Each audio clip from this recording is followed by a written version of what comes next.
نحمده ونصلی علی رسول الکریم اما بعد۔ ہندوستان کے ایک صاحب نے پوچھا ہے کہ ذی قعدہ کی پہلی تاریخ کب ہے؟ جواب یہ ہے کہ 10 جون بروز جمعرات کو کراچی میں چاند کی اونچائی ہے 0 ڈگری، پشاور میں بھی چاند کی اونچائی ہے 0 ڈگری، انڈیا میں چاند کی اونچائی ہے 0 ڈگری، اور برما میں 1 ڈگری پہلے ڈوب جائے گا، یعنی مائنس ڈگری ہے۔ اس لیے 10 جون بروز جمعرات کو تو چاند ہے ہی نہیں آسمان پر۔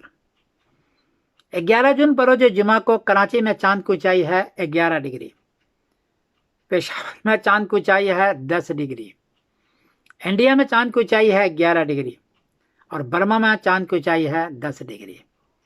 تو 11 جون بروز جمعہ کو کراچی میں، پشاور میں، انڈیا میں اور برما میں چاند ہے، کہیں 10 ڈگری ہے اور کہیں 11 ڈگری ہے، لیکن یہ چاند بہت باریک ہوتا ہے۔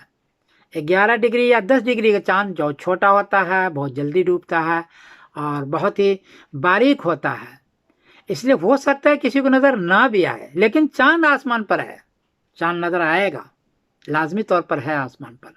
اس لیے ان مقامات پر انڈیا، پاکستان، بنگلہ دیش، برما میں کوئی گواہی دے تو گواہی آپ لے لیں 11 جون بروز جمعہ کی شام کو، اور 12 جون بروز سنیچر کو ان سارے مقامات پر ذی قعدہ کی پہلی تاریخ ہوگی۔ یہ صورتحال ہے، اور آپ ضرور لیں، انتشار نہ کریں، کیونکہ چاند آسمان پر موجود ہے 11 جون بروز جمعہ کو۔ انتشار کرنے سے لوگ سوشل میڈیا پر بہت زیادہ تنگ کرتے ہیں، اس لیے میں پہلے ہی سے آپ کو خبر دے رہا ہوں کہ کہاں چاند ہے، کہاں چاند نہیں ہے، تاکہ آپ چوکنا ہو کر کے ان گواہی کو لے لیں اور پورے ان خطے میں اتفاق کر لیں، اختلاف نہ کریں۔